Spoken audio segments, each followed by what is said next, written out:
ನಾನು ಯಾಕೆ ನಿನ್ನನ್ನು ಇಲ್ಲಿಗೆ ಎಳ್ಕೊಂಡು ಬಂದಿದ್ದೀನಿ ಅಂತ ಗೊತ್ತಾ ನಿನ್ಗೆ?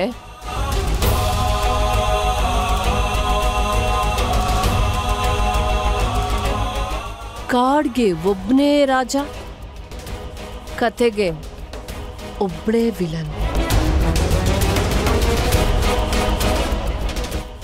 ಅದೇ ಚಂದ. ಯಾವನೋ ನೆನ್ನೆ ಮೊನ್ನೆ ಬಂದವನು ನನ್ನ ಕತೆಯಲ್ಲಿ ಅವನಿಗಿಷ್ಟ ಬಂದಂಗೆ ಟ್ವಿಸ್ಟ್ ಕೊಡ್ತಾ ಇದ್ರೆ ನಾನು ನೋಡ್ಕೊಂಡು ಸುಮ್ಮನಿರ್ಲ?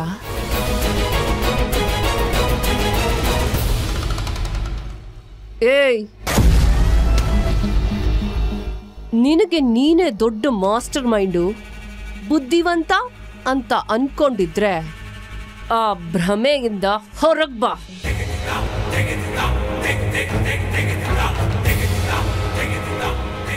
ನಿನಗೂ ಮೀರಿದ ಕೈ ಇದೆ. ತುಂಬಾ ವರ್ಷಗಳಿಂದ ಎಲ್ಲವನ್ನ ತನ್ನ ಮುಷ್ಟಿಲಿ ಹಿಡಿದಿಟ್ಕೊಂಡಿದೆ. ಅದನ್ನ ನಿನ್ಗೆ ಹೇಳ್ಬೇಕಿತ್ತು. ಅದಕ್ಕೆ ನಿನ್ನ ಎಳ್ಕೊಂಡು ಬಂದೆ.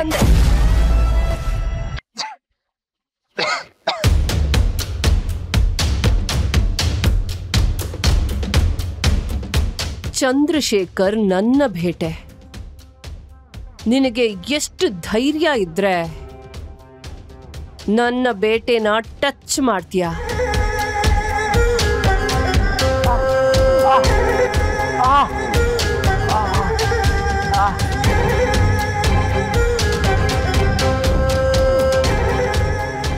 ಅವನು ಅತ್ರು ನನ್ನಿಂದಲೇ, ಸತ್ರು ನನ್ನಿಂದಲೇ.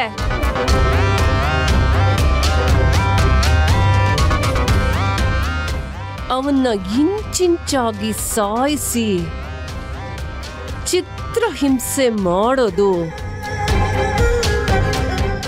ನನ್ನ ಜನ್ಮಸಿದ್ಧ ಹಕ್ಕು.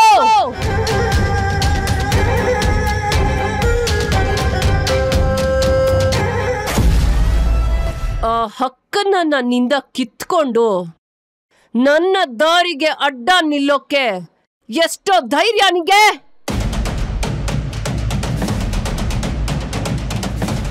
ಯಾರು ನೀನು? ನಿನಗೂ ಇದಕ್ಕೂ ಏನ್ ಸಂಬಂಧ?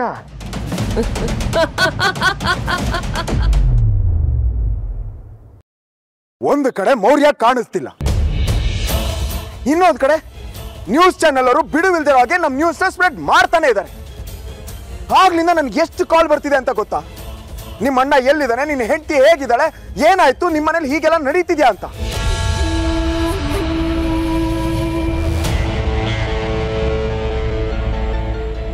ಯಾರಿಗೆ ಏನಂತ ಹೇಳಿ, ಏನಂತ ಉತ್ತರ ಕೊಡ್ಲಿ? ಎಲ್ಲ ಆಗಿದ್ದು ಈ ಮನುಷ್ಯನಿಂದ. ಈ ವಿಷಯ ಮೀಡಿಯಾವರೆಗೂ ಯಾಕೆ ಹೋಗ್ಬೇಕಿತ್ತು? ಏನ್ರಿ ಆಗಿದೆ ನಿಮ್ಗೆ? ಇದನ್ನ ಲೈವ್ ನ್ಯೂಸ್ ತಗೊಳ್ಳಿ ಅಂತ ಯಾರ್ರೀ ಹೇಳಿದ್ ನಿಮ್ಗೆ? ಪರ್ಮಿಷನ್ ಯಾರ್ರೀ ಕೊಟ್ಟಿದ್ದು? ಇದರಿಂದ ನಮ್ಮ ಮನೆ ಮಾನ ಮರ್ಯಾದೆ ಏನಾಗುತ್ತೆ ಅಂತ ಒಂದ್ಸಲನಾದ್ರೂ ಯೋಚನೆ ಮಾಡಿದ್ರ? ನನ್ನ ಮಗಳನ್ನ ಕಾಪಾಡಿಕೊಳ್ಳೋದಕ್ಕೆ ನನಗೆ ಬೇರೆ ದಾರಿ ಇರಲಿಲ್ಲ ಭೂಪತಿ. ನಿಮ್ಮ ಅಣ್ಣ ಅವಳನ್ನ ಕಿಡ್ನಾಪ್ ಮಾಡ್ಕೊಂಡು ಹೋದ್ರೆ ನನಗೆ ಗಾಬರಿ ಆಗಲ್ವಾ? ಮಗಳನ್ನ ಉಳಿಸ್ಕೊಳ್ಳೋದಕ್ಕೆ ಒಬ್ಬ ಅಪ್ಪ ಏನ್ ಮಾಡ್ಬೇಕೋ ನಾನು ಅದನ್ನೇ ಮಾಡಿದ್ದು. ಇದನ್ನೇ ಬೇಡ ಅನ್ನೋದು. ನಿಮಗೆ ನಿಮ್ಮ ಮಗಳ ಮುಂದೆ ಇಡೀ ಜಗತ್ತೇ ಕಾಣಿಸಲ್ಲ. ನಿಮ್ಮ ಮಗಳಿಗೋಸ್ಕರ ಏನ್ ಬೇಕಾದ್ರೂ ಮಾಡ್ತೀರಾ.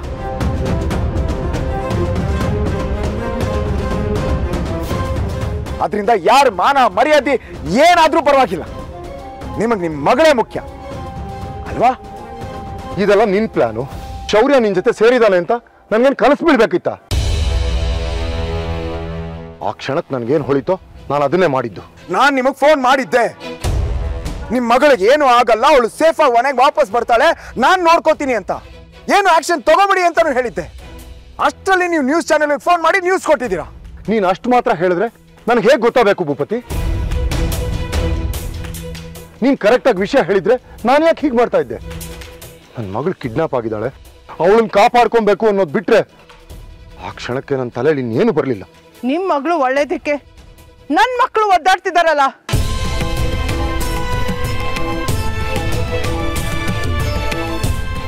ಆದ್ರೆ ಕೆಟ್ಟ ಹೆಸರು ಅಪವಾದ ನಮ್ಗೇನೆ. ಶಕುಂತಲಾ ದೇವಿ ಮಗ ನನ್ ಮಗಳನ್ನ ಕಿಡ್ನಾಪ್ ಮಾಡಿದಾನೆ ಅಂತ ಎಲ್ಲ ಚಾನೆಲ್ ಸ್ಟೇಟ್ಮೆಂಟ್ ಕೊಟ್ಟಿದ್ದೀರಲ್ಲ, ಅದನ್ನ ಬದಲಾಯಿಸಕ್ಕಾಗತ್ತಾ? ಹೇಳ್ರಿ, ಅಮ್ಮನ ಮಾತಿಗೆ ಉತ್ತರ ಕೊಡಿ. ನಮ್ಮ ಮಾನ ಮರ್ಯಾದೆಲ್ಲ ಹೋಯ್ತಲ್ಲ, ಅದನ್ನ ವಾಪಸ್ ಕೊಡಕ್ಕಾಗತ್ತಾ? ನಾನು ಯಾರು ಅಂತ ಗೊತ್ತಾಗಿ ಏನ್ ಮಾಡ್ತೀಯ? ಎಲ್ಲಾರ್ಗೂ ಗೊತ್ತಾಗೋ ಟೈಮಲ್ಲಿ ಗೊತ್ತಾಗುತ್ತೆ, ಯೋಚನೆ ಮಾಡಬೇಡ. ಆದ್ರೂ ನನಗೆ ನಿನ್ನ ಬುದ್ಧಿವಂತಿಕೆ ತುಂಬಾ ಇಷ್ಟ ಆಯ್ತು. ಯಾರಿಗೂ ಗೊತ್ತಿಲ್ದೆ, ಅದ್ರಲ್ಲೂ ನನಗೂ ಗೊತ್ತಿಲ್ದೆ ಇಷ್ಟೆಲ್ಲ ಮಾಡಿದ್ಯಾ ಅಂದ್ರೆ ಸಾಮಾನ್ಯ ಅಲ್ಲ. ಭೇಷ್, ಮೆಚ್ಚಲೇಬೇಕು. ಆದ್ರೆ ಒಂದನ್ ತಿಳ್ಕೊ, ನೀನು ನನ್ನ ಮುಂದೆ ಏನೇನೂ ಅಲ್ಲ, ನನಗೆ ಸರಿಸಾಟಿನೂ ಅಲ್ಲ. 4 ಸಲ ಅಟ್ಯಾಕ್ ಮಾಡಿ 5ನೇ ಸಲ ಜೈಲಿಗೆ ಹೋಗೋ ಸ್ಥಿತಿ ತಲುಪಿದ್ಯಾ. ಆದ್ರೆ ನಾನು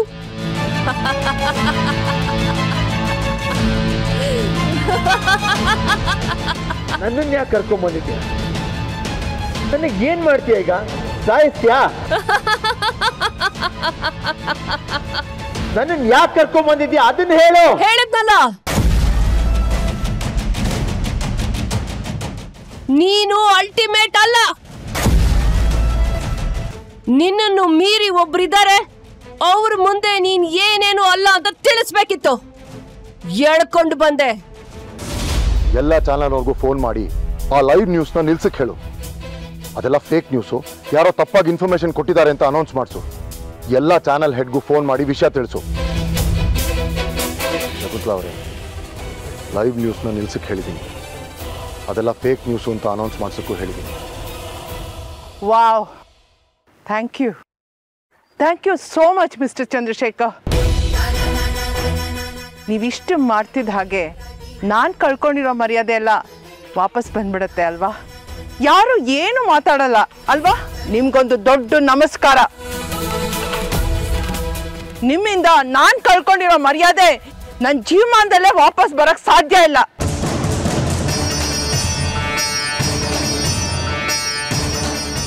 ಅದ್ಯಾವ ಗಳಿಗೆಯಲ್ಲಿ ನನ್ನ ಮಗನ್ನ ನಿಮ್ಮ ಮಗಳಿಗೆ ಗಂಟು ಹಾಕಿದ್ರೋ ಆವತ್ತಿಂದ ನನ್ನ ಬದುಕಲ್ಲಿ ಆತಂಕ, ಅವಮಾನ, ಅಸಹ್ಯ ಬಿಟ್ರೆ ಇನ್ಯಾವುದೂ ಇಲ್ಲ. ನನ್ನ ಮಗ ಮೌರ್ಯ ಹೀಗಾಗಕ್ಕೆ ನೀವೇ ಕಾರಣ.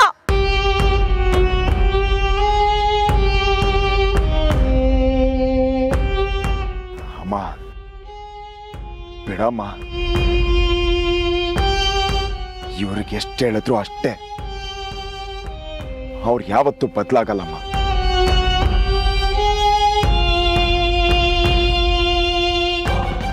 ಬೇರೆಯವ್ರ ಮರ್ಯಾದೆ ನೋವು ಅವ್ರಿಗೆಲ್ಲ ಅರ್ಥ ಆಗ್ಬೇಕು. ಅವ್ರ ಕಣ್ಣಿಗೆ ಅವ್ರ ಮಗಳು ಮಾತ್ರ ಕಾಣಿಸೋದು.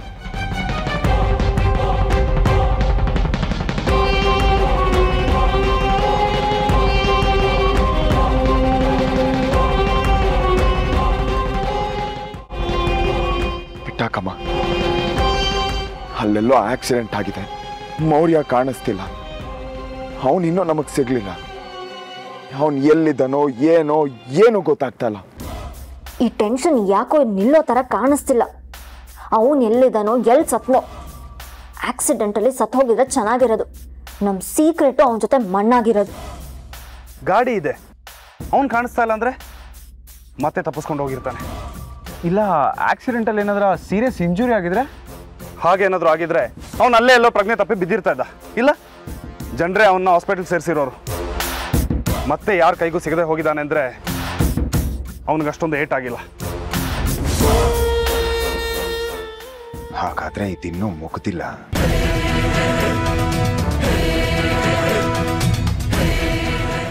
ಅವನಿಗೇನೂ ಆಗಿಲ್ಲ ಅಂದ್ರೆ ಮತ್ತೆ ಅವನ ನಕ್ಷತ್ರದ ಮೇಲೆ ಅಟ್ಯಾಕ್ ಮಾಡೋದಕ್ಕೆ ಬಂದೇ ಬರ್ತಾನೆ. ಹಾಗಾಗೋದಕ್ಕೂ ಮೊದಲು ಅವನ್ನ ಹಿಡಿದು ಪೊಲೀಸ್ ಕಸ್ಟಡಿಗೆ ಒಪ್ಪಿಸ್ಬೇಕು.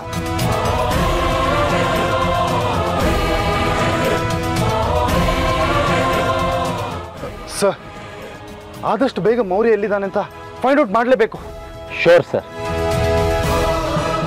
ಐ ಆಮ್ ಸಾರಿ ಅಣ್ಣ, ನೀನು ಇಂಟೆನ್ಷನ್ ಏನು ಅಂತಾನೆ ಅರ್ಥ ಮಾಡ್ಕೊಳಕ್ಕಾಗಿಲ್ಲ ನನಗೆ. ಬಾಯಿಗೆ ಬಂದಂಗೆಲ್ಲ ಬೈದೆ. I really feel bad. I am extremely sorry. It's okay Prithvi. ನಾನು ನಾಟಕ ಮಾಡ್ತಾ ಇದ್ದೀನಿ ಅಂತ ನಿನಗೆ ತಾನೇ ಹೇಗೆ ಗೊತ್ತಾಗಬೇಕು? ನಿನ್ನ ಜಾಗದಲ್ಲಿ ನಾನೇ ಇದ್ದಿದ್ರು ಹಾಗೆ ನಡ್ಕೋತಾ ಇದ್ದೆ.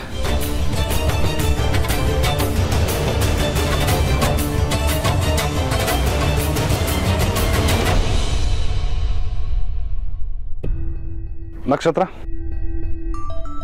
ಐ ಆಮ್ ಸಾರಿ. ನಾನು ನಿನ್ನ ಜೊತೆ ತುಂಬ ರೂಢಾಗಿ ನಡ್ಕೊಂಡೆ. ಇಲ್ಲ ಬಾಬಾ, ನೀವೇನು ಕ್ಷಮೆ ಕೇಳಬೇಡಿ. ನೀವು ನಾನು ಒಳ್ಳೇದಕ್ಕೆ ಅಲ್ವಾ ಮಾಡಿದ್ದು. ನನ್ನ ಮೇಲೆ ಇಷ್ಟು ಕಾಳಜಿ ಇರೋದಕ್ಕೆ ನಾನೇ ನಿಮಗೆ ಥ್ಯಾಂಕ್ಸ್ ಹೇಳಬೇಕು. ವಾಟ್? ಕಾಳಜಿನ? ಅಷ್ಟು ದೊಡ್ಡ ಅರ್ಥ ಅಲ್ಲ, ಕಲ್ಪಿಸ್ಕೋಬೇಡ. ಇದರಲ್ಲಿ ಕಾಳಜಿ ಗಿಳಜಿ ಏನಿಲ್ಲ.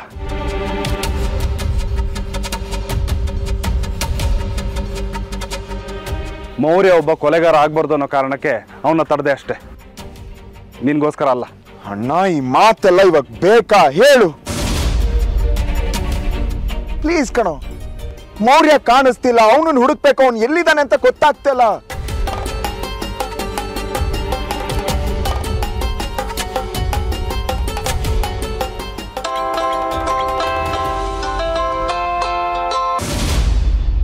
ಹಲೋ ಹಲೋ ಚಂದ್ರಶೇಖರ್, ನಾನು ಯಾರು ಅನ್ನೋದು ಮುಖ್ಯ ಅಲ್ಲ. ಅಲ್ಲಿ ನಿಂತ್ಕೊಂಡು ಏನು ಮಾಡ್ತಾ ಇದೆಯಾ? ಓಹ್, ಮೌರ್ಯನ ಹುಡುಕ್ತಾ ಇದೆಯಾ? ನೀನು ಅಲ್ಲೆಷ್ಟೇ ಹುಡುಕಿದ್ರು ಮೌರ್ಯ ನಿನಗೆ ಸಿಗಲ್ಲ. ನಾನು ಹೇಳಿದ ಜಾಗಕ್ಕೆ ಬಂದರೆ ಮೌರ್ಯ ಸಿಗ್ತಾನೆ. ಏಯ್, ಯಾರೋ ನೀನು? ಮೌರ್ಯನ? ಯಾರೋ ಮಾತಾಡ್ತಿರೋದು ನೀನು? ಮೌರ್ಯ ಏನಾಗಿದೆ? ಏನಾಗಿದೆ ಅಂತ ಇಲ್ಲಿ ಬಂದ ಮೇಲೆ ಗೊತ್ತಾಗುತ್ತೆ. ಸ್ಟ್ರೈಟಾಗಿ 3 ಕಿಲೋಮೀಟ್ರ್ ಬಾ, ಮಿಕ್ಕಿದ್ದು ನಿನಗೆ ಗೊತ್ತಾಗುತ್ತೆ. ಯಾರೋ ನೀನು?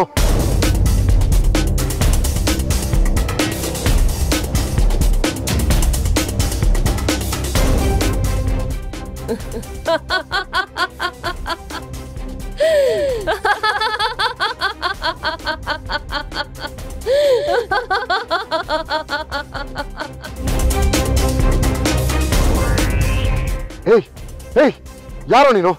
ಯಾರೋ ನೀನು? ಹಲೋ, ಯಾರು ನೀನು? ಹಲೋ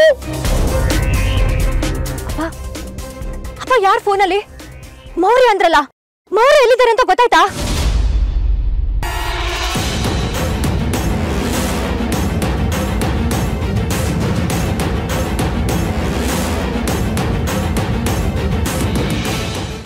ಯಾರು ಏನು ಅಂತ ಹೇಳಿಲ್ಲ. ಯಾರೋ ಗಂಡ್ಸು ಮೌರ್ಯ ಬೇಕು ಅಂದ್ರೆ ಬೇಗ ಬಾ ಅಂತಂದ.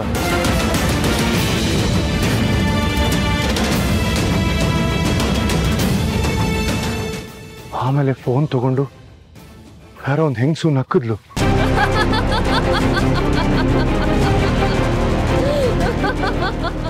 ನಮ್ಗೇನು ಅರ್ಥ ಆಗ್ಲಿಲ್ಲ. ಇಲ್ಲಿಂದ 3 ಕಿಲೋಮೀಟರ್ ದೂರದಲ್ಲಿ ಬರ್ಬೇಕಂತೆ.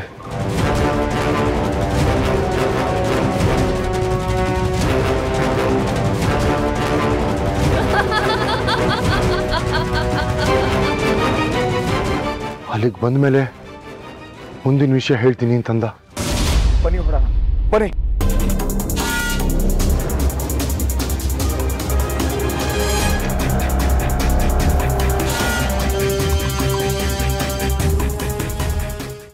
ಕೊನೆಗೂ ಲಾಕ್ ಆದ. ಇವನಿಂದ ನಾನು ಇನ್ನು ಮುಂದೆ ಏನೇನು ಅನುಭವಿಸ್ಬೇಕು.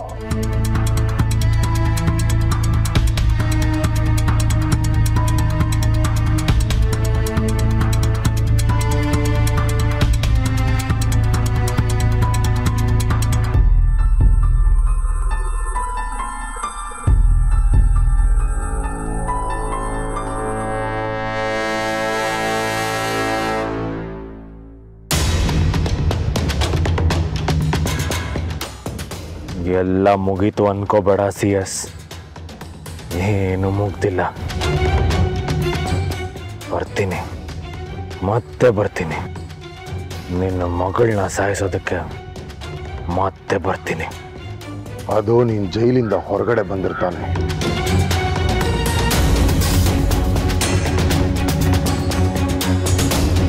ನಿನ್ನ ಸ್ಥಿತಿ ಯಾವ ತರ ಮಾಡ್ತೀನಿ ಅಂತ ನೋಡ್ತಾ ಇರು. ನನ್ನ ಮಗಳ ನೆರಳು ಸೋಕದ ಹಾಗೆ ಮಾಡ್ತೀನಿ ನಾನು.